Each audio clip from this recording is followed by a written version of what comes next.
So today's mod, we're going to talk about just getting some extra space in under the passenger seat. So we all know there's pretty much no space whatsoever.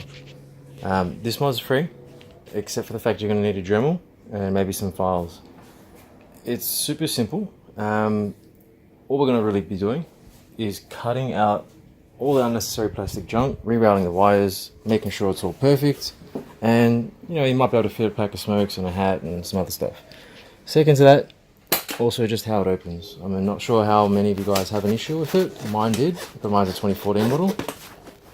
Those of you that were not able to have a boot that will just pop open, the simple fix, you'll be looking at just adding these two larger washers, rubber grommets, sorry. These come under your seat, so I had a spare one, so I got lucky. But you can find them at your local rubber shop, whatever you want to call it. They're plentiful, they're not very expensive. Here's what I've done with the boot compartment, if you want to call it that. It still won't fit a 600ml.